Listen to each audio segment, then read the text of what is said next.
తెలంగాణలో వికాసం పచ్చదనం లక్ష్యంగా తెలంగాణ ప్రభుత్వం ముందుకెళ్తోంది. జపాన్లో పర్యటిస్తున్న సీఎం రేవంత్ రెడ్డి అక్కడి సంస్థలతో కీలక ఒప్పందం చేసుకున్నారు.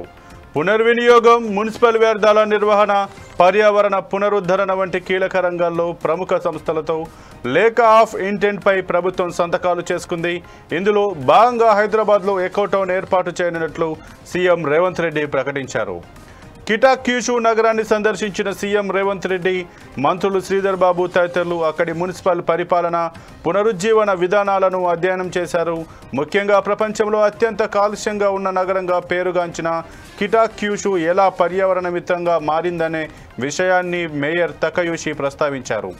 వికాసం, ఉద్యోగ అవకాశాలు, సంపద సృష్టి మాత్రమే కాదు, పర్యావరణ పరిరక్షణ కూడా ప్రభుత్వానికి ప్రాధాన్యమని సీఎం అన్నారు.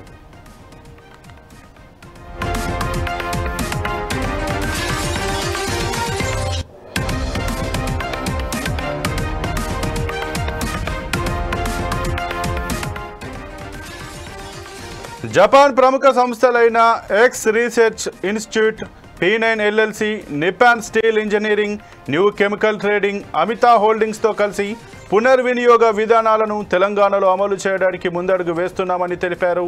సిస్టర్ సిటీ ఒప్పందం చేసుకోవాలనే మేయర్ తకయూషి సూచనను కూడా CM సమర్థించారు.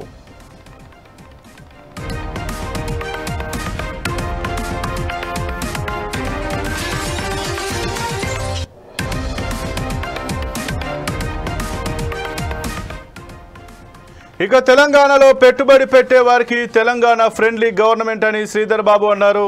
Robust infrastructure, skilled work force, పచ్చదనం, ఇన్నోవేషన్కు అనుగుణంగా ఉన్న అవకాశాలను కల్పిస్తున్నామని చెప్పారు. జపాన్ సంస్థలు ఇక్కడ పెట్టుబడి పెట్టేందుకు ఇది సరైన సమయమని ఆయన వివరించారు. జపాన్, తెలంగాణ మధ్య సంబంధాలను మరింత బలపరిచే క్రమంలో హైదరాబాద్లో జపనీస్ భాషా పాఠశాల ఏర్పాటు చేయాలని సీఎం సూచించారు.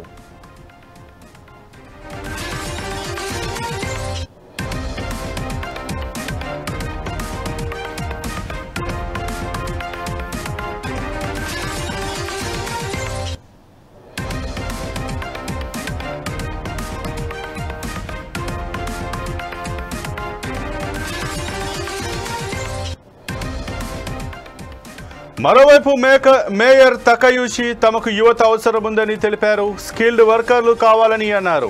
తెలంగాణ ప్రభుత్వం పంపగలదా అని అడిగారు. ఇరుపక్షాలు అనేక అంశాల్లో ఒప్పందాలు చేసుకోవడంతో పాటు ఒక స్పష్టమైన సహకార మెకానిజం ఏర్పాటు చేయాలని భావించాయి.